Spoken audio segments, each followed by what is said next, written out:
اے نبی تم نے دیکھا اس شخص کو، اس کے حال پر غور کیا جس نے اپنی خواہش نفس کو اپنا الہ بنا دیا ہے؟ اللہ اکبر،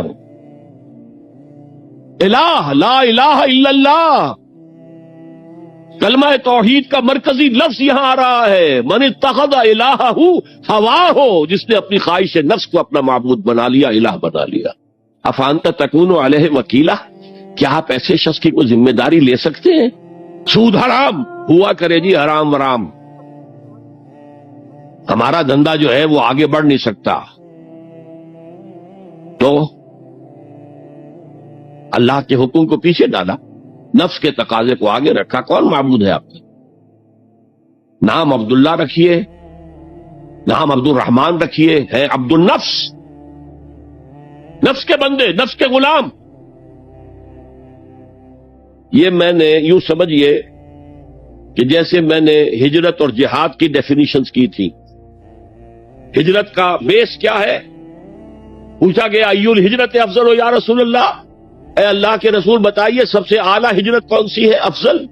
فرمایا ان تہجر ما کرہ ربک، ہر اس چیز کو چھوڑ دو جو تمہارے رب کو پسند نہیں۔ آج رات ہی سے آپ ہجرت شروع کر سکتے ہیں۔ جائزہ لیجئے کیا کیا چیزیں میری زندگی میں خلاف شریعت ہے، جو اللہ کو ناپسند ہے، فیصلہ کیجئے کہ آج کے بعد نہیں ہوگی، ہجرت شروع ہو گئی، افضل الہجرہ، سب سے افضل ہجرت شروع ہو گئی۔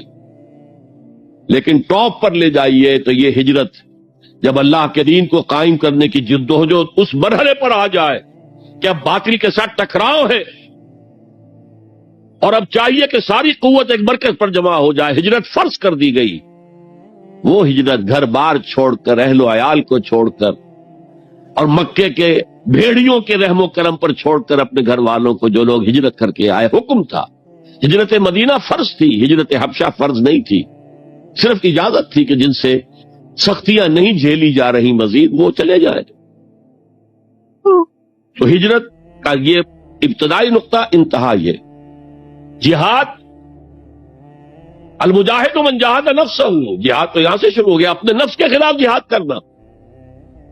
صبح نفس نے کہا بھی سو جاؤ، آپ نے نفس کی بات کو رد کیا، اپنا کمبل اٹھا کے پھینکا، اٹھے، وضو کیا، نماز کے لیے آپ مسجد چل دیے، آپ نے جہاد کیا نفس کے خلاف۔ یہ افضل الجہاد ہے، اور سب سے چوٹی اوپر یہ ہے کہ جب وہ حق و باطل کی جنگ ہو تو جان ہتھیلی پر رکھ کر میدان میں حاضر ہو جاتا۔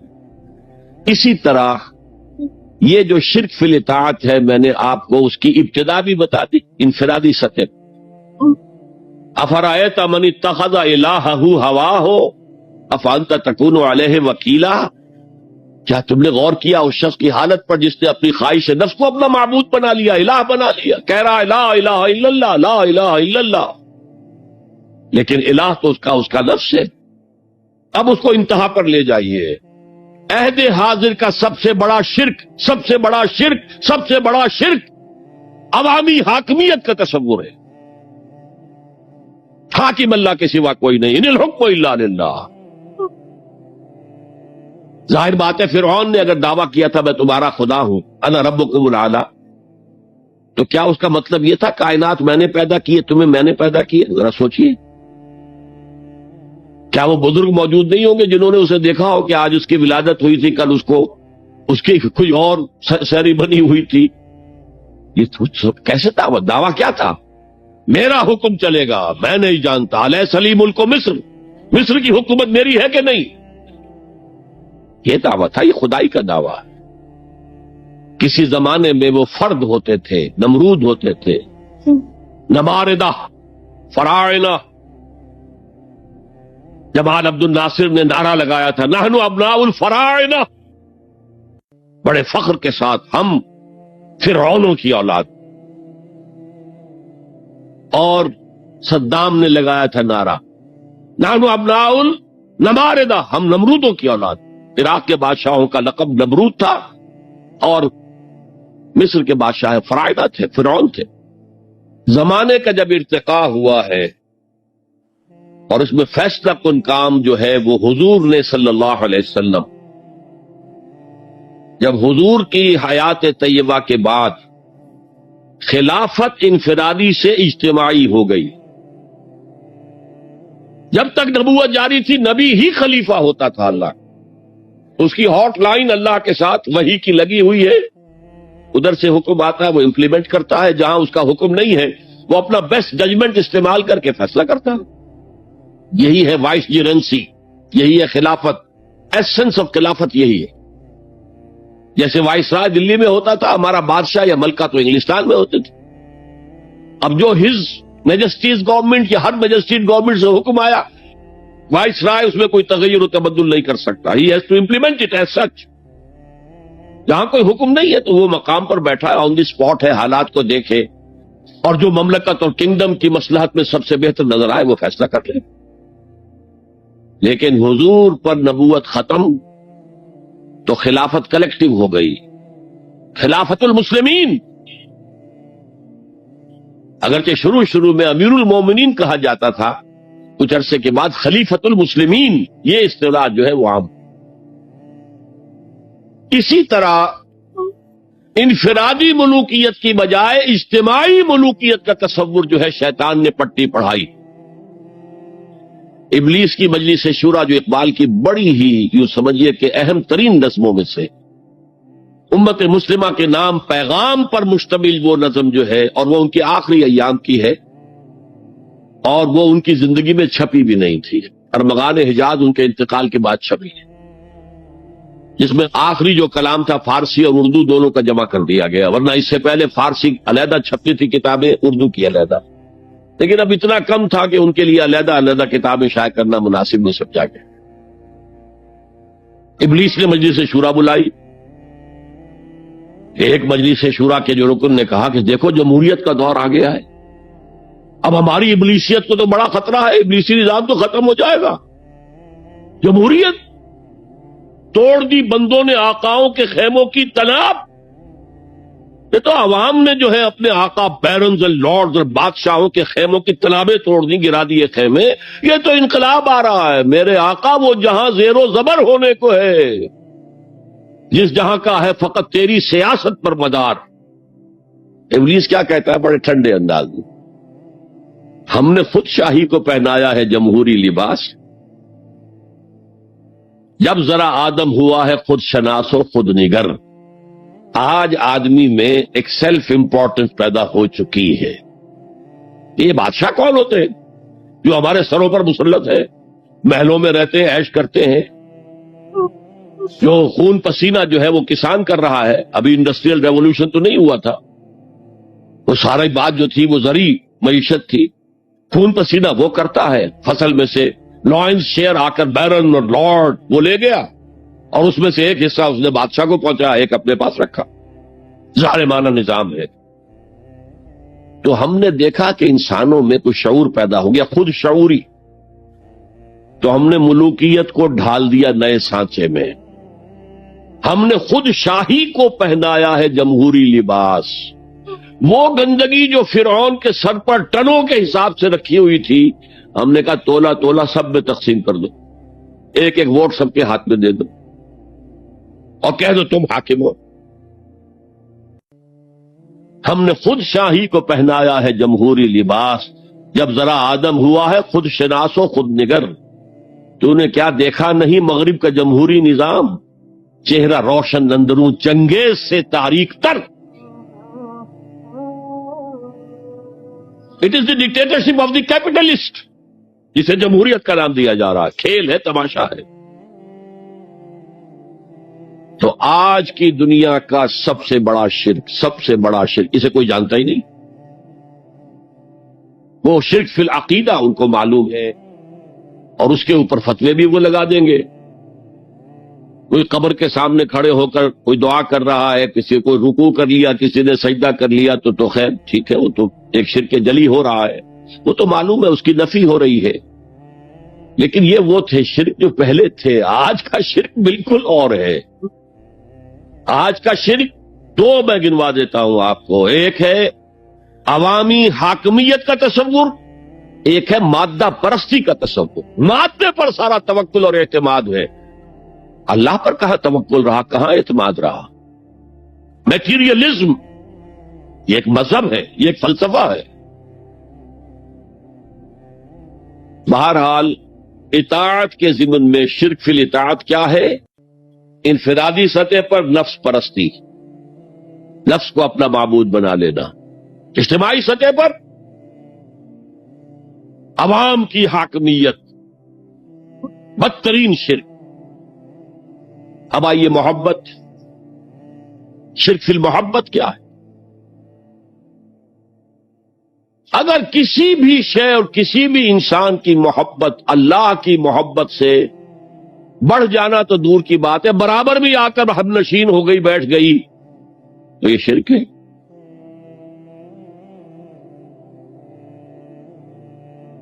والذین آمنوا اشد حبا للہ، جب تک اشد محبت آپ میں اللہ کی نہیں ہوگی، اگر کوئی اور شے محبوب ہے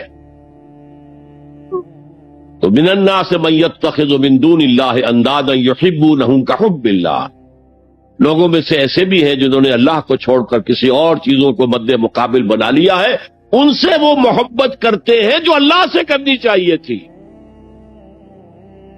توحید کا تقاضا ہے لا محبوب الا اللہ، لا مطلوب الا اللہ، لا مقصود الا اللہ، مقصود و مطلوب اور محبوب حقیقی اللہ کے سوا کوئی۔ اور وہ آیت میں آپ کو سنا چکا ہوں، سورہ توبہ کی آیت نمبر 24، انتہائی لرزا دینے والی آیت۔ قل ان کان آباؤکم وابناؤکم واخوانکم وازواجکم وعشیرتکم واموال اقترفتموها وتجارۃ تخشون کسادها ومساکن ترضونها احب الیکم من اللہ ورسولہ وجہاد فی سبیلہ فتربصوا حتی یاتی اللہ بامرہ واللہ لا یہدی القوم الفاسقین۔ اے نبی ان کے کان کھول دیجئے، اچھی طرح سنا دیجئے کہ اے لوگوں، اے ایمان کے دعوے داروں، اگر تمہیں اپنے باپ، اپنے بیٹے، اپنے بھائی، اپنی بیویاں یا بیویوں کے لیے شوہر، اور اپنے رشتہ دار، اور اپنے وہ مال جو بڑی محنت سے کما کر کھتے بھرے ہوئے ہیں، اور اپنی وہ تجارت جس کی کساد بازاری کا تمہیں اندیشہ رہتا ہے مندہ نہ ہو جائے، اور اپنے وہ محل، اپنی حویلیاں جو تم نے تعمیر کی ہیں اور بہت تمہیں محبوب ہیں، انہیں خوب فرنش کیا ہے، اگر یہ 8 چیزیں محبوب تر ہیں اللہ سے اور اللہ کے رسول سے اور اللہ کی راہ میں جہاد سے، تو جاؤ دفع ہو جاؤ، وہاں بیٹھ کر انتظار کرو یہاں تک کہ اللہ اپنا فیصلہ سنا دے، اور اللہ ایسے فاسقوں کو کبھی ہدایت نہیں دیتا۔ 8 چیزیں اقبال نے بہت خوب کہا ہے، یہ مال و دولت دنیا، یہ رشتہ و پیوند، 5 قریب ترین رشتے آ گئے، باپ، بیٹا، بھائی، زوجین اور رشتہ دار۔ رشتہ و پیوند یہ جوڑنے والا، اور مال و دولت دنیا کی 3 شکلیں آ گئی۔ دولت جو آپ اپنی بیلنس شیٹ کو دیکھ دیکھ کر آپ اس پہ خوش ہوتے، اب ہمارے ایسٹس کی یہ قیمت ہو گئی ہے اب،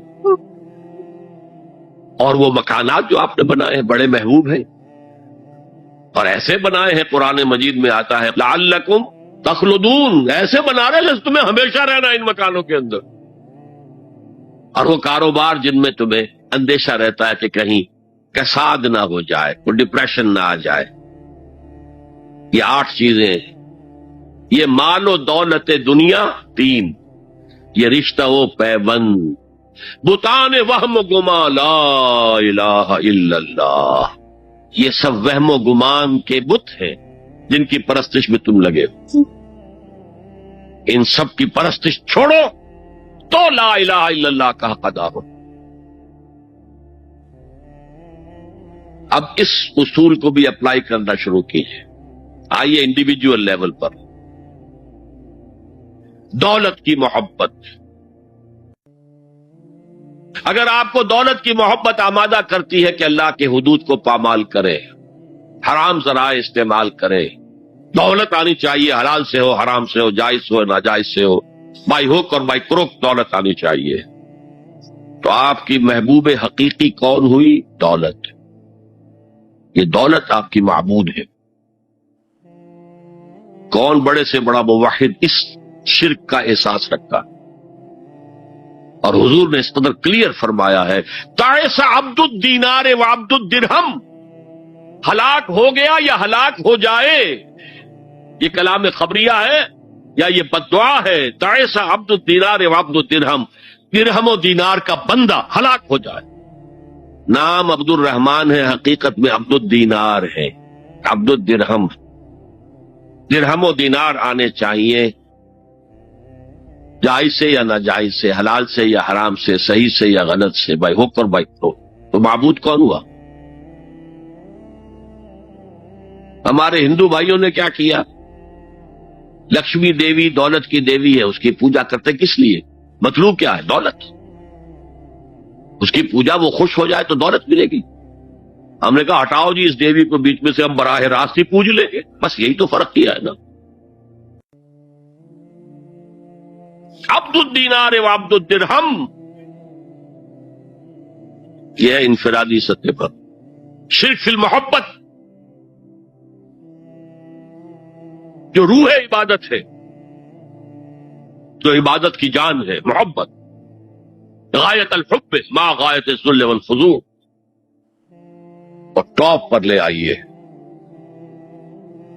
آج کی دنیا اجتماعیت کے میدان میں اگرچہ اب زمانہ بدل رہا ہے، لیکن تقریباً 1 صدی سے نیشن سٹیٹس، وطن کی بنیاد پر قومیت، وطن محبوب ترین شے، جو شے میرے وطن کے لیے صحیح ہے وہ میں کروں گا، چاہے وہ غلط ہو، وہ حرام ہو، اللہ کے قانون کے خلاف ہو، لیکن میرے وطن کے لیے ہوگا۔ وطن زندہ باد، یہ وطن پرستی۔ اس وطن پرستی کے مذہب کی ایک نماز بھی ہے، ترانہ ہو رہا ہے تو کھڑے ہو جاؤ، قنوت، کھڑے ہو جانا عبادت کا حصہ ہے۔ اس کا جھنڈا سلامی دو۔ یہ وطن کے معبود کے ریچولز ہیں، مذہب وطنیت۔ اسی لیے اقبال نے کہا تھا، اس کو سمجھا نہیں کسی نے، اس دور میں اور ہے، جام اور ہے، جم اور، ساقی نے بنا کی روش لطف و ستم اور، تہذیب کے آزر نے ترشوائے صنم اور۔ آج کا صنم، آج کا بت کون ہے؟ تہذیب کے آزر نے ترشوائے صنم اور، مسلم نے بھی تعمیر کیا اپنا حرم اور۔ ان تازہ خداؤں میں بڑا سب سے وطن ہے، جو پیرہن اس کا ہے وہ مذہب کا کفن۔ خدا پرستی، یہ وطن کی لکیر سے تم اور ہو گئے، میں اور ہو گیا۔ لکیر، انسانیت منقسم، جو تمہارے وطن کے لیے ٹھیک ہے وہ تم کرو گے چاہے وہ اخلاقاً غلط، اور جو میرے وطن کے لیے ٹھیک ہے وہ میں کروں گا چاہے اخلاقاً غلط۔ یہ کون سا دین ہے؟ یہاں تو وطن تمہارا معبود بن گیا۔ پاکستان میں بڑا شور اٹھا تھا جب میں نے کہا تھا کہ جھنڈے کو سلامی دینا شرک ہے اور ترانے کے وقت کھڑا ہو جانا شرک ہے۔ اور میں کبھی بھی تقریبات میں جاتا ہوں، اقبال ڈے ہو رہا ہے، کچھ اور ہو رہا ہے، میں ان تقریبات کا مقرر نہیں ہوں، لیکن جب بہت زور دیتے ہیں چلا جاتا ہوں، لیکن وہاں ترانہ پڑا جاتا میں بیٹھا رہتا ہوں، میں کھڑا نہیں رہتا، اور اس پر چیبے گوئیاں ہوتی ہیں اخبارات کے اندر۔ لیکن میرے نزدیک یہ وطن کی نماز پڑھ رہے ہو، تمہارا یہ قنوت اور وطن کا ترانہ، اس میں حمد ہو رہی ہے وطن کی، یہ کیا ہے؟ آج کے دور کا بدترین شرک، شرک فی المحبت۔ آگے چلیے، شرک فی الدعا، کسی کو مت پکارو کسی مدد کے لیے سوائے اللہ۔ وَأَنَّ الْمَسَاجِدَ لِلَّهِ فَلَا تَدْعُوا مَعَ اللَّهِ أَحَدًا، اللہ کے ساتھ، یعنی ایک تو یہ کہ اللہ کو چھوڑ کر کسی کو پکارنا، ایک ہے اللہ کے ساتھ پکارنا، اللہ کو بھی پکارنا، اوروں کو بھی پکارنا۔ بدترین شرک ہے دعا اللہ کے لیے، ندا اللہ کے۔ اس کا بھی ذرا میں تجزیہ کر دوں گا۔ دیکھیے، ایک ہے عام مادی قوانین دنیا کے جو ہے اس کے تحت کسی سے مدد چاہنا، بھائی ذرا مجھے پانی پلا دینا، یہ بھی آپ نے مدد چاہیے ہے نا۔ حضور کے بارے میں تو آیا ہے کہ آپ اتنے خوددار تھے صلی اللہ علیہ وسلم کہ اگر سواری پر ہوتے تھے اور آپ کا کوڑا نیچے گر جاتا تھا تو کسی سے یہ نہیں کہتے تھے کہ یہ کوڑا مجھے اٹھا کے دے دو، بلکہ خود سواری سے اتر کر کوڑا اٹھاتے تھے۔ تو یہ جو قانون مادی ہے اس کے تحت مدد مانگنا کوئی بری بات نہیں ہے، کوئی غلط بات نہیں۔ ماورائی اعتبار سے، غیبی اعتبار سے کسی سے مدد مانگنا کسے باشد کوئی ہو، شرک فی الدعا، ان المساجد للہ فلا تدعوا مع اللہ احدا۔ ایک ہے استعارتن، استعارتن اقبال کہتا ہے ہمالا اے فصیل کشور ہندوستان، تو یہ خطاب بالکل ایک استعارہ سا ہے۔ اسی معنی میں مولانا حالی نے اپنی مسدس کے اختتام پر جو مناجات لکھی ہے، خاصہ خاصان رسول وقت دعا ہے، امت میں تیری آ کے عجب وقت پڑا ہے، وہ دی جو بڑی شان سے نکلا تھا وطن سے، پردیس میں وہ آج غریب الغربا ہے۔ تو اس معنی میں اس لفظ استعمال ہو جائے تو اس پر بہت زیادہ الرجک بھی نہیں ہونا چاہیے، لیکن غیبی طور پر کسی کے بارے میں یہ عقیدہ رکھ کر کہ وہ میری مشکل کشائی کر سکتا ہے، حاجت روائی کر سکتا ہے، میری مدد کر سکتا ہے، یہ شرک ہے، اور اس کے شرک ہونے میں کوئی شک نہیں۔ ان المساجد للہ فلا تدعوا مع اللہ احد۔ اب دیکھیے ہمارے یہ فرشتے یہاں بیٹھے ہیں نا، ہم کہہ سکتے ہیں ذرا بھائی میرا یہ کام کر دینا؟ نہیں کہہ سکتے۔ جبرائیل کو پکار سکتے ہیں، اے جبرائیل ذرا میرا یہ کام کر دینا؟ نہیں، وہ عالم غیب کی شے ہے۔ کسی ولی اللہ کی روح کو پکار کر کہنا کہ میری یہ مشکل دور کر دے، نہیں۔ اللہ سے کہیں، اللہ کو پکارے، اللہ جس کے ذریعے سے چاہے آپ کی ضرورت پوری کر دے۔ اس ضمن میں میں کہوں گا کہ شاہ ولی اللہ دہلوی نے ایک بات کہی ہے، اگرچہ مجھے اس کی کوئی دلیل اپنے طور پر انڈیپینڈنٹلی کتاب و سنت میں نہیں ملی ہے، لیکن شاہ صاحب کا ایک مقام مرتبہ ہے جو میری نگاہ میں بہت بلند ہے۔ میرے نزدیک دو عظیم شخصیتیں عالم اسلام کی، امام ابن تیمیہ اور امام غزالی کو جمع کریں تو شاہ ولی اللہ بنتے ہیں، اتنی عظیم شخصیت ہے۔ انہوں نے یہ لکھا ہے کہ جو اللہ کے برگزیدہ بندے ہوتے ہیں، اولیاء اللہ، اللہ تعالیٰ ان کی ارواح کو ان کے فوت ہونے کے بعد ملائکہ کے طبقہ اسفل میں شامل کر دیتے ہیں، اور وہ بھی جس طرح وہ ملائکہ اللہ کے احکام کی زمین میں تنفیذ کر رہے ہیں وہ بھی اسی کام میں لگ جاتے ہیں۔ میں نے عرض کیا کہ میرے پاس انڈیپینڈنٹلی کوئی دلیل نہیں ہے اس کے حق میں، لیکن شاہ صاحب کا فرمانا خود میرے لیے ایک درجے میں دلیل ہے۔ لیکن یہاں ایک تو یہ نوٹ کرنے کا، ملائکہ کا طبقہ اسفل، ملائکہ کا سب سے نچلا طبقہ،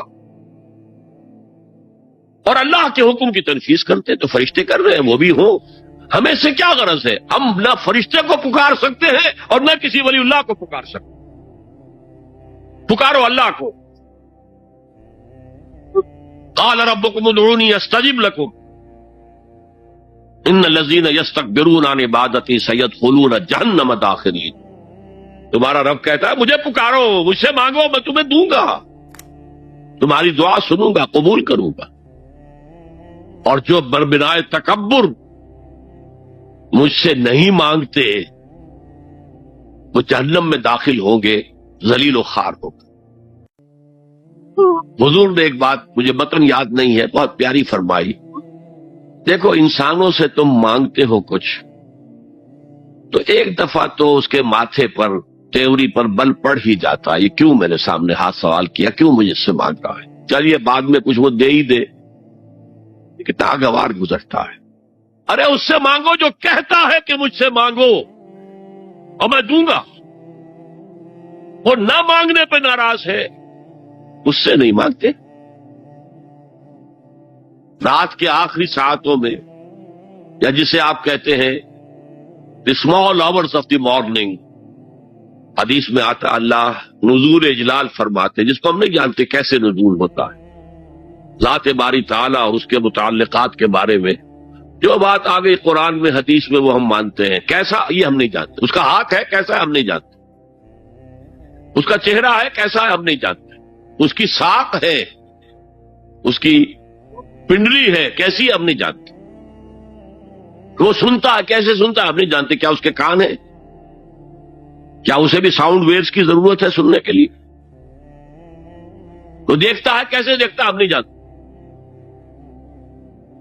وہ اترتا ہے کیسے اترتا ہے ہم نہیں جانتے، جو قرآن میں آ گیا حدیث میں آ گیا مان لیجئے بس، باقی یہ متشابہات میں سے ہے، اس کی کھود کرید میں پڑو گے تو فتنے میں مبتلا ہو جاؤ، ابتغاء الفتنة وابتغاء تاویلہ۔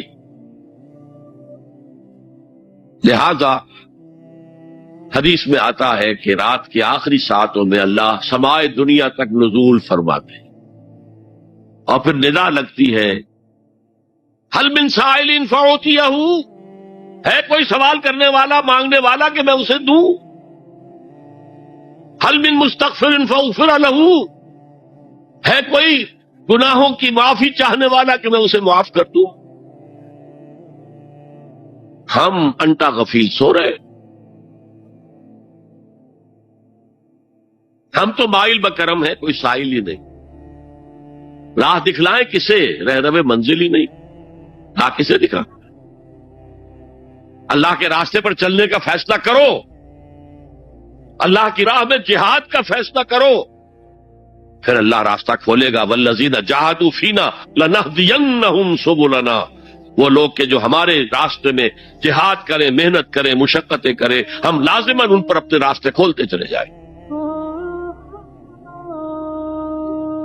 وہ دعا شرک فی الدعا، مانگو صرف اللہ سے، وہ چاہے کسی فرشتے کے ذریعے، چاہے کسی فوت شدہ ولی اللہ کی روح کے ذریعے سے، چاہے کسی کو بھی نہیں، براہ راست اپنے حکم سے، اس کی تو قدرت ہے جو چاہے کرے، کن فیکون، وہ جیسے بھی ہو وہ آپ کی ضرورت پوری کرے گا، وہی ہے جو کہ مشکلات کو حل کرنے والا ہے، وہی ہے کہ رزق دینے والا ہے، وہی ہے جو مرض سے شفا دینے والا ہے، پکارو اسی کو، مانگو اسی سے۔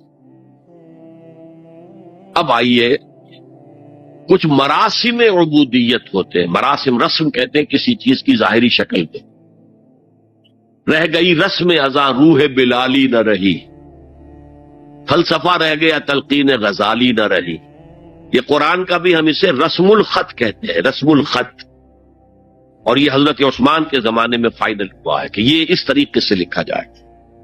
تو عبدیت کے اظہار کے لیے کچھ رسومات ہیں، جس میں سے ایک پر گفتگو ہو چکی، قنوت،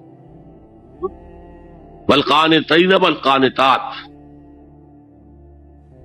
یہ جو ہے اللہ کے حضور میں چاہے ہاتھ باندھے چاہے ہاتھ کھلے، لیکن ذرا جھک کر گردن میں خم کر کے کھڑے ہونا، یہ نماز کے اندر جو قنوت ہے یہ قنوت ہے، یہ بھی اپنی عاجزی کا اظہار ہے، عجز اور تذلل۔ وہ جو ابن قیم کی میں نے ڈیفینیشن آپ کو بتائی، العبادت تجمع اصلین، غایت الحب وغایت الذل والخضوع، حد درجے میں اللہ کے سامنے پچھ جانا، جھک جانا، گر جانا، رکوع، سجدہ اللہ کے سوا کسی کے لیے نہیں۔ اور اس معاملے میں دین محمدی جو اپنی تکمیل کو پہنچ گیا، الیوم اکملت لکم دینکم واتممت علیکم نعمتی ورضیت لکم الاسلام دینا، حضور کی بعثت سے قبل سجدہ تعظیمی جائز تھا، کسی شخص کی تعظیم کے لیے، اس کی عزت کے لیے اس کے سامنے سجدہ جائز تھا۔ حضرت یوسف کے سامنے ان کے والدین اور 11 بھائی سجدے میں گر گئے، بچپن میں خواب دیکھا تھا اور 40-50 سال بعد اس کی تعبیر بالفعل ایک اس واقعے کے طور پر سامنے آ گئی۔ سجدہ کرنا، جھکنا، سجدہ کرنا، یہ جائز تھا سجدہ تعظیم۔ حضور پر شریعت مکمل، توحید مکمل، اب ہر نوع کا سجدہ حرام مطلق ہے سوائے اللہ کے کسی کو۔ ہمارے مسلمانوں نے بھی اپنے دور ملوکیت میں سجدہ تعظیمی شروع کرا، عدالت کے اندر بادشاہ کے دربار میں جا رہے تو سجدہ سر جھکا کر رکوع کی حالت میں۔ یا آپ کے پڑوس میں جو حیدرآباد کی ریاست تھی، سلام کیسے کرتے تھے، کتنے جھکتے تھے، اور پھر وہ جھک کر وہ سلام ہو رہے۔ یہ مشرکانہ فعل ہے، مغلیہ دربار میں بھی تھا۔ شیخ احمد سرہندی رحمت اللہ علیہ نے کہا غلط ہے، حرام ہے، جائز نہیں۔ دربار میں شکایت پہنچ گئی، آخر مخبری کرنے والے بھی تھے، حاسد بھی تھے، وَمِن شَرِّ حَاسِدٍ إِذَا حَسَدَ، طلبی ہو گئی، بلایا گیا دربار میں حاضری، اور ایسا اہتمام کیا گیا کہ جب حضرت مجدد آگے آئے بادشاہ تک جانے کے لیے تو درمیان میں ایک دیوار سی حائل کر کے اس میں کھڑکی کھول دی کہ اس میں سے جھک کر گزریں گے نا تو رکوع کسی درجے میں تو ہو جائے گا۔ رکوع بھی سجدے ہی کی ایک شکل ہے، سجدے کا ہاف کہہ لیجئے، لیکن یہ کہ جب آیات سجدہ آتی ہے قرآن مجید میں، وہ عام نمازوں میں میں دیکھتا ہوں کہ وہ آیات سجدہ والی آیات پڑھی نہیں جاتی، حالانکہ ان کی ایک خاص کیفیت ہے۔ تراویح میں تو پڑھی جاتی ہے، لیکن پہلے بتا دیتے ہیں کہ یہ دوسری رکعت میں یا پہلی رکعت میں سجدہ آ رہا ہے تو لوگ تیار ہوتے ہیں۔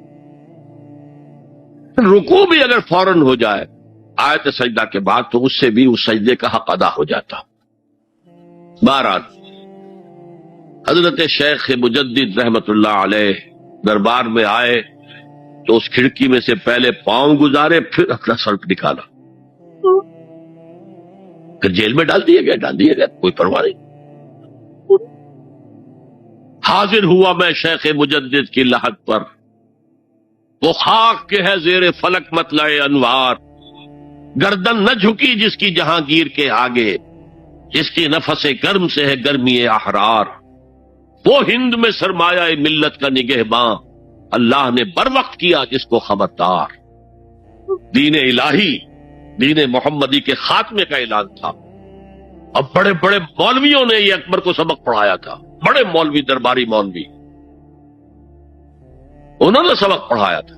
اللہ کا ایک دن 1000 برس کا ہوتا ہے، اور اللہ کا ہر معاملہ 1000 سال تک ہوتا ہے۔ اب 1000 سال ہو گئے محمد کی رسالت کو، ان کی رسالت کا دور ختم صلی اللہ علیہ وسلم۔ اب دوسرا 1000 سال، اسی لیے الف ثانی کہتے ہیں نا، الف ہزار کو کہتے ہیں الف ثانی۔ یہ دوسرا 1000واں سال جو شروع ہو گیا ہے، اس میں ایک نئے دین کی ضرورت ہے، وہ دین اکبری ہے، دین الہی ہے۔ اور دین الہی کیا تھا؟ یہ ایک بہت بڑی سیاسی تدبیر تھی، اصل میں بہت بڑی سیاسی تدبیر، اور اس کا ظہور بعد میں بھی ہوا ہے ہندوستان کی سرزمین میں۔ وہ یہ کہ ہندوستان کی ترقی میں جو چیز سب سے بڑی رکاوٹ ہے وہ مذہبی اختلافات ہیں۔ لہذا ایسا کرو، سارے مذاہب جو ہیں اسے ہاون دستے میں ڈالو، کوٹ کوٹ کے چورا چورا کر کے بناؤ صفوف، اور یہ مذہب سب کا ہو جائے تو مذہبی اختلافات ختم ہو جائے۔ دوسری بات ان کی سمجھ میں یہ آ گئی کہ اصل میں اختلاف رسالت اور شریعت کی بنیاد پر ہوتے ہیں، لہذا دین الہی بس خدا کو مانو، بس رسالت وغیرہ کو چھوڑو۔ خدا تو سب کا رب ہے، اسے آپ پرماتما کہہ لیں، مہادیو کہہ لیں، جو چاہے کہہ لیں، اللہ کہہ لیں، رام کہہ لیں، قل ادعوا اللہ الرحمن ایما تدعوا فلہ الاسماء الحسنی۔ قرآن کہتا ہے تم اللہ کہہ کر پکار لو یا رحمان کہہ کر پکار لو، جس کو بھی تم پکار رہے ہو یہ جان لو کہ تمام اچھے نام اسی کے۔ یہ فلسفہ تھا بہت گہرا، وہ جاہل تھا، ان پڑھ تھا، لیکن بہت بڑا سیاستدان تھا اکبر، اس میں کوئی شک نہیں۔ لیکن یہ کہ اگر ایک حکومت، اور جو سب سے بڑا مغل اعظم جس کو کہتے ہیں، اس کے زمانے میں مسلمانان ہند جو ہیں سیاسی اعتبار سے اپنے عروج پر تھے، لیکن دینی اعتبار سے پاتال کا معاملہ آ گیا تھا، دین محمدی ختم۔ 1000 سال کا ایک دن ہے اور وہ ختم ہو چکا. اللہ نے اٹھایا مجدد الفسانی رحمت اللہ علیہ اور ان کی درویشانہ مساعی کے ذریعے سے. اب دیکھیے اس زمانے میں تصوف کے ذریعے سے سب سے بڑا شرک آ رہا تھا. وحدت الوجود کی ایسی تعبیرات ہو رہی تھی جو ہماؤست بن گئی تھی. ہماؤست اور وحدت الوجود کے درمیان تو زمین آسمان کا فرق ہے. ہماؤست میں کائنات حقیقی ہے، خدا اس میں حل ہو چکا ہے، اس کے اندر ظاہر ہو گیا. اور وحدت الوجود میں وجود حقیقی صرف اللہ کا، اس کائنات کا وجود کوئی ہے ہی نہیں حقیقت میں. لیکن یہ ختم ہو رہا تھا. اس پہلو سے مجدد الفسانی کے مجدد اعظم کو اللہ نے کھڑا کیا. شیخ احمد حضرت عمر کی اولاد سے تھے، فاروقی تھے. شاہ ولی اللہ بھی فاروقی تھے. لگے فاروقیم کہتے ہیں شیخ احمد سلیم، میری فاروقی رگ پڑکتی ہے اس پر. اس کے نتیجے میں وہ دین الہی کا خاتمہ ہوا. بعد میں ہمارے ہاں یہ آیا ہے ہندوستان میں برہمو سماج، برہمو سماج. اور گاندھی جی بھی اسی فلسفے کے قائل تھے، وحدت ادیان کے. اور یہ سیاسی اعتبار سے بہت اونچی ذہنی سطح کی غمازی کرنے والی بات ہے کہ ہندوستان کے اندر کے یہ مذہبی اختلافات کو اگر ہم کسی طرح کھرل کر کے ختم کر دیں، ہاون دستہ میں ڈال کے کر دیں، تو پھر یہ کہ یہاں ترقی ہی ترقی. بہرحال سجدہ گردن نہ جھکی جس کی جہانگیر کے آگے، جس کے نفس گرم سے ہے گرمی احرار، وہ ہند میں سرمایہ ملت کا نگہباں، اللہ نے بر وقت کیا جس کو خبردار. تو ہم نے شرک فی العبادت میں پہلے بات کی شرک فی الاطاعت. انفرادی سطح پر نفس معبود، اجتماعی سطح پر عوام کی حاکمیت، بدترین شرک اس دور کا، عظیم ترین شرک. اتنے بڑے پیمانے کا شرک کبھی نہیں ہوا دنیا پہ. اس کے بعد شرک فی المحبت، مال کی محبت، تعس عبد الدینار و عبد الدرہم. وطن کی محبت یا کسی اور شے کی محبت، اگر وہ اللہ کی محبت کے برابر بھی آ جائے، بڑھ جائے تو اور بھی بڑی بات کہنی پڑے گی، لیکن ہمارے پاس شرک سے اوپر کی اصطلاح کوئی نہیں. پھر شرک دعا، اللہ کے سوا کسی اور سے حاجت روائی کے لیے، مشکل کشائی کے لیے پکارتا کسی. پھر شرک فی المراسم العبودیہ، قنوت ہے، رکوع ہے، سجود ہے، یہ ذل والخضوع کی، کسی کے سامنے جھک جانے کی ایک علامت ہے، سمبل ہے. اب آخری ہے اس میں اخلاص، اور اخلاص کی ضد کیا ہے؟ ریاکاری. کوئی عبادت اگر دکھاوے کے لیے کی جائے وہ شرک. یہ شرک خفی کہلاتا ہے. مال کی محبت کا شرک بھی شرک خفی ہے، نفس کی اطاعت کا شرک بھی شرک خفی ہے، اور یہ سب سے خفی شرک ہے. حضور نے فرمایا صلی اللہ علیہ وسلم، من صلی یرائی فقد اشرکا ومن صام یرائی فقد اشرکا ومن تصدق یرائی فقد اشرکا. جس نے دکھانے کے لیے نماز پڑھی اس نے شرک کر لیا، جس نے دکھاوے کے لیے روزہ رکھا اس نے شرک کر لیا، جس نے دکھاوے کے لیے خیرات کی، صدقات دیے، وہ شرک کر چکے. قد اشرکا، قد اشرکا، یہ عربی کے مزاج سے واقفیت ہو، فعل ماضی پر قد جو ہے تو وہ پرفیکٹ ٹینس بن جاتا ہے، کر چکا، وہ شرک میں ملوث ہو چکا. من صلی یرائی فقد اشرکا ومن صام یرائی فقد اشرکا ومن تصدق یرائی فقد اشرکا. اور تجزیہ کر کے یہاں تک بتایا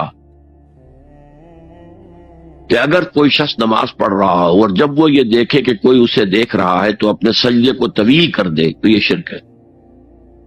فرض کیجئے 5 سیکنڈ کا سجدہ وہ کر رہا تھا، اب اس نے 7 سیکنڈ کا کیا ہے، یہ 2 سیکنڈ کس کے لیے ہے؟ اس ایک سجدے کے 2 مسجود ہو گئے، تو 5 سیکنڈ کا سجدہ تو اللہ کے لیے، 2 اس کے لیے شرک ہو گئے۔ ایک اور بات فرمائی صلی اللہ علیہ وسلم، شرک خفی کو پہچاننا اور دیکھنا اتنا ہی مشکل ہے جتنا کہ کسی سیاہ شب میں، تاریک رات میں، کسی سیاہ پتھر پر چلنے والی سیاہ چیونٹی کو دیکھنا مشکل۔ تشبیہ کا بلاغت اور فصاحت کی انتہا ہے، جیسے میں نے عرض کیا تھا کہ ایک جوڑے کی 2 جوتیوں کے مابین جو مشابہت ہے امت مسلمہ اور سابقہ امت بنی اسرائیل کی، ان کے اوپر جو حالات وارد ہوئے ان میں وہی مشابہت۔ تاریک شب ہے، سیاہ پتھر ہے، اس پر سیاہ چیونٹی رینگ رہی ہے، جتنا اس کو دیکھنا مشکل ہے اتنا ہی شرک خفی کو پہچاننا مشکل۔ کدھر کدھر سے آپ پر حملہ آور ہو جائے گا، کدھر کدھر سے آ کر آپ کی عبادت میں، آپ کی توحید میں نقب لگائے گا، اس کا آپ کو اندازہ ہو نہیں سکتا۔ بڑا مشکل ہے، بہت زیادہ چوکس رہنے کی ضرورت ہے، اور اس کا علاج بتایا گیا ہے خاص طور پر عبادات کے ضمن میں، کہ کچھ نہ کچھ عبادت نفل بھی کی جائے، اور نفل عبادت اس طور سے کی جائے کہ کسی کو پتہ نہ چلے۔ اب ہمارا حال یہ ہو گیا ہے کہ ساری، اگر کوئی عشاء کی 17 رکعتیں پڑھتا ہے، سب کی سب مسجد میں پڑھتا ہے، حالانکہ صحابہ کے دور میں مسجد تھی فرائض کی ادائیگی، باقی جا کر نماز گھر میں پڑھو گے وہ افضل ہے۔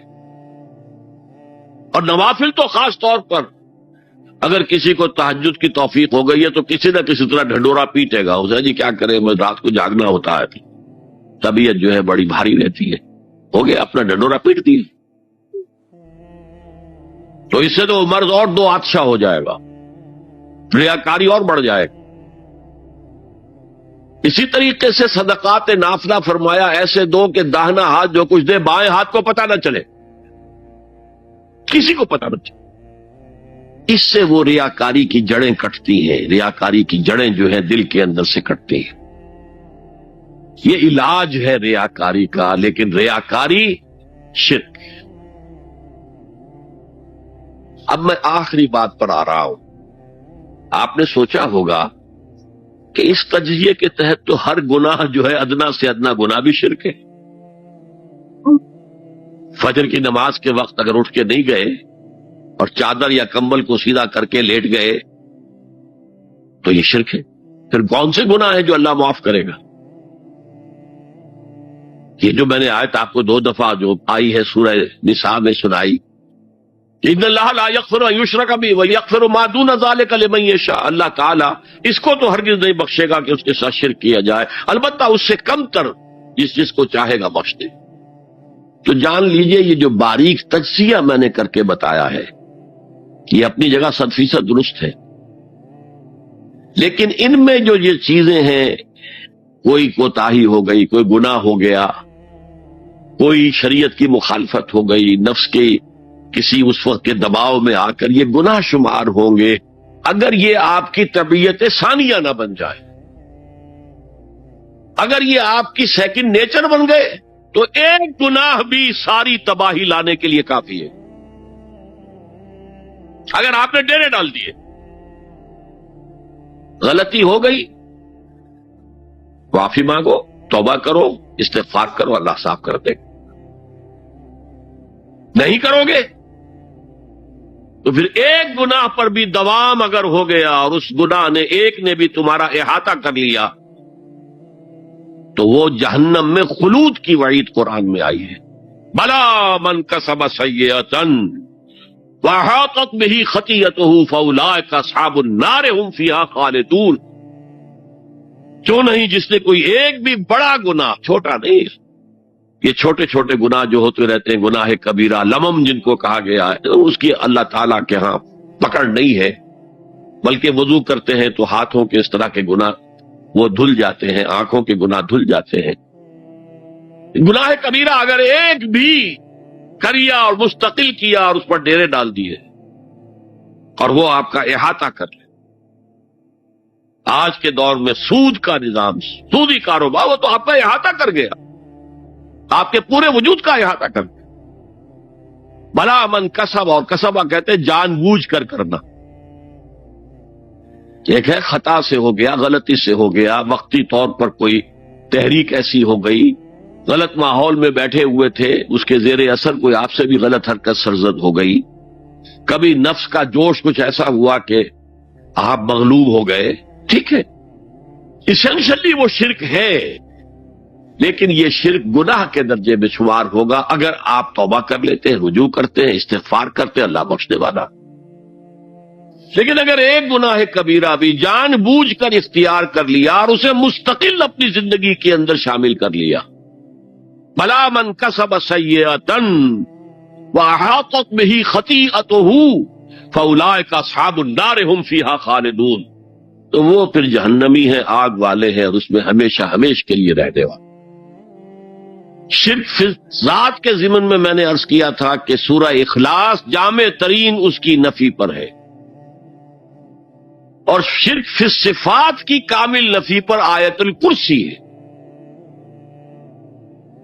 آیت الکرسی ایک لمبی آیت، جیسے آیت البر ایک لمبی آیت تھی، اور اس کو حضور نے فرمایا ہے سیدۃ آیات القرآن، پورے قرآن مجید کی آیات کی سردار ہے یہ آیت، اور یہ شرک فی صفات کے ضمن میں یہ شمشیر قاطع ہے، شمشیر برہان ہے۔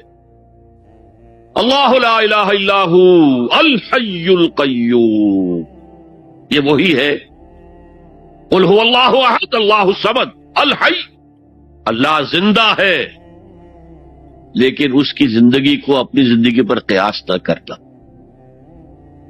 تمہیں خوراک کی احتیاج ہے، اسے کوئی ضرورت نہیں۔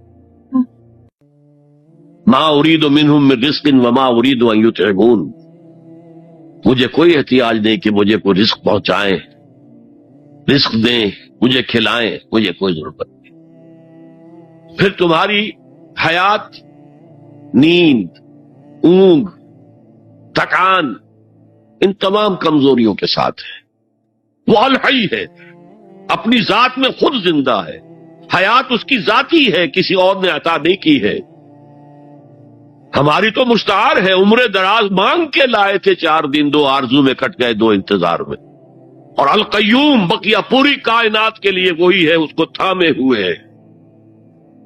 لا تاخذہ سنۃ ولا نوم، الحی، حیات کامل، کہ اس کو نہ نیند آتی ہے نہ اونگ آتی ہے۔ لہ ما فی السماوات و ما فی الارض، آسمان اور زمین میں جو کچھ ہے اسی کی ملکیت ہے۔ تم کسٹوڈینز ہو، تم امین ہو، یہ امانت چند روزہ نزدماس، در حقیقت مالک شے ہر شے خداست، یہاں تک کہ یہ میرا جسم بھی میرے پاس امانت ہے۔ میں کون ہوں؟ میری خودی، میری انا، میری روح جو پوزیس کرتی ہے اس بدن کو، لیکن یہ پوزیشن ملکیت کا نہیں ہے، امانت کا ہے۔ یہ امانت، یہ ہاتھ بھی امانت ہے، میری زبان بھی امانت ہے، میری آنکھیں بھی امانت ہے۔ من ذا الذی یشفع عندہ الا باذنہ، یہ یہاں پر انداز بڑا پرجلال، کون ہے وہ جو شفاعت کر سکے اس کے دربار میں مگر اس کے اذن سے؟ کسی کا ذاتی، کسی کا زور، کسی کا اختیار نہیں ہے کہ جس کی بنا پر وہ شفاعت کرے، ہاں اللہ کے اذن سے۔ اور دوسری جگہ پر آتا ہے جس کے لیے وہ چاہے گا اور جس کو اجازت دے گا، جیسے کہ آتا ہے اما یتساءلون میں، یوم یقوم الروح والملائکۃ صفا،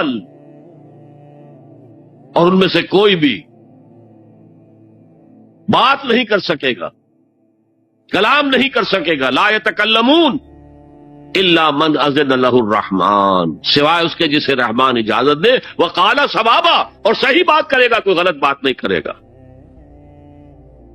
یعلم ما بین ایدیہم وما خلفہم ولا یحیطون بشیء من علمہ الا بما شاء، وہ تو جانتا ہے جو کچھ بھی ان کے سامنے ہے اور ان کے پیچھے ہے، اور یہ کوئی احاطہ نہیں کر سکتا مخلوقات میں سے اس کے علم میں سے کسی کا بھی سوائے اس کے جو وہ خود چاہے. یہاں بڑے ہی لطیف انداز میں شفاعت باطلہ کے تصور کی نفی ہو گئی. دیکھیے آپ کہیں جا کر کسی مجسٹریٹ سے سفارش کرتے ہیں تو کیا کہتے ہیں؟ اجی یہ فائل کے اوپر جو کچھ ہے آپ اس پر نہ جائیے، یہ گواہیاں وغیرہ جھوٹی ہو گئی ہیں، میں آپ کو بتاتا ہوں اصل بات کیا ہے. اللہ کے سامنے کوئی یہ کہہ سکے گا کہ اللہ تیرے علم میں نہیں ہے، میرے علم میں ہے. یعلم ما بین ایدیہم وما خلفہم، وہ تو جانتا ہے جو کچھ ان کے سامنے اور جو کچھ ان کے پیچھے ہے. ولا یحیطون بشیء من علمہ الا بما شاء، اور ان میں سے کوئی بھی، جیسے کہ میں ابھی بتا چکا ہوں، بریلوی مکتب فکر بھی کہہ رہا ہے کہ اللہ کا دیا ہوا علم ہے محمد رسول اللہ کا جتنا ہے، لا محدود نہیں ہے، محدود ہے، قدیم نہیں ہے، حادث ہے. تو جتنا اللہ چاہتا ہے، جس کے لیے جتنا چاہتا ہے، لیکن اس کے علم میں سے احاطہ نہیں کر سکتا کوئی مگر جو وہ چاہے. وسع کرسیہ السماوات والارض، اس کا اقتدار چھایا ہوا ہے، مستولی ہے آسمانوں پر بھی اور زمین پر بھی.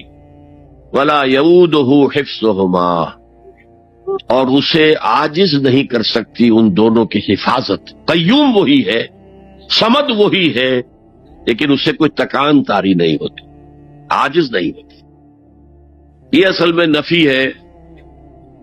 جو تورات حافظے سے مرتب کی گئی تھی، 587 میں نبوکڈنضر کا جو حملہ ہوا تھا اس میں اصل تورات گم ہو گئی. اس وقت سے آج تک وہ اصل تورات ان کے پاس نہیں. پیریڈ آف کیپٹیوٹی سے واپس آئے ہیں بیت المقدس میں سائرس کے لطف و کرم کی وجہ سے، ذوالقرنین کے لطف و کرم کی وجہ سے. پھر یادداشتوں سے لوگوں نے وہ تورات مرتب کی ہے، تو اس میں انسانی فکر شامل ہو گیا ہے. لہذا وہاں یہ لکھا ہے اللہ نے 6 دنوں میں آسمان اور زمین پیدا کیے اور 7ویں دن آرام کیا، یعنی کوئی تکان لائق ہو گئی. قرآن نے کہا، اللہ تعالیٰ نے فرمایا سورہ قاف میں، وَلَقَدْ خَلَقْنَا السَّمَاوَاتِ وَالْأَرْضَ وَمَا بَيْنَهُمَا فِي 6 أَيَّامٍ وَمَا مَسَّنَا مِن لُغُوبٍ، یقیناً ہم نے آسمان اور زمین اور جو کچھ ان دونوں کے مابین ہے انہیں 6 ہی دنوں میں پیدا کیا. وہ بات ٹھیک ہے، لیکن ہمیں کوئی تکان لائق نہیں ہوئی کہ ہمیں کسی آرام کی ضرورت ہے. لا یؤودہ حفظہما وہو العلی العظیم. العلی وہی ہے سب سے بلند و بالا. لتکون کلمۃ اللہ ہی العلیٰ، تاکہ اللہ کا کلمہ سب سے سر بلند ہو جائے، اور وہی عظیم ہے، عظمت والا. اللہ تعالیٰ مجھے اور آپ کو اس سے بچائے، اپنے سابقہ زندگی کے گناہوں پر توبہ کرنے کی اور اللہ سے استغفار طلب کرنے کی توفیق عطا فرمائے، اور اپنے دینی فرائض کی انجام دہی کے لیے کمر بستہ ہو جانے کا عزم مصمم کر لینے کی توفیق عطا فرمائے. اقول قولی ھذا واستغفر اللہ لی ولکم ولسائر المسلمین والمسلمات. اب ہم سوالات کا سیشن شروع کرتے ہیں. پہلا سوال ہے، اگر کسی مسلمان کو یہ نہیں معلوم ہو کہ وہ جو کر رہا ہے وہ عمل شرک ہے یا نہیں، تو کیا اس کا یہ شرک معافی کے قابل ہوگا؟ دیکھیے، اگرچہ قانون تو یہ ہے دنیا کا، ignorance of law is no excuse. قانون سے عدم واقفیت کوئی عذر نہیں ہے. قانون تو پھر پڑھتا ہے، لگتا ہے، لاگو ہوتا ہے، عائد ہوتا ہے. لیکن اللہ کے ہاں ایسا نہیں ہے. وہ ہر شخص سے اس کے اپنے حالات کے اعتبار سے حساب لے گا. کن حالات میں پیدا کیا گیا، کیا جینز اس کو دیے گئے تھے، کن حالات میں وہ پلا بڑھا ہے، اس کے انوائرمنٹل فیکٹرز کیا تھے. پھر یہ کہ جن لوگوں کی ذمہ داری تھی کہ اسے دین کا پیغام پہنچائے، انہوں نے کوتاہی کی، اور اگر اس کی وجہ سے یہ لا علم رہا اور اس نے بات کو نہیں سمجھا، تو میں سمجھتا ہوں اللہ تعالیٰ نرمی فرمائیں گے. باقی یہ کہ بخشش یا سزا دینا یہ اللہ کا اختیار مطلق ہے، ہم کچھ نہیں کہہ سکتے.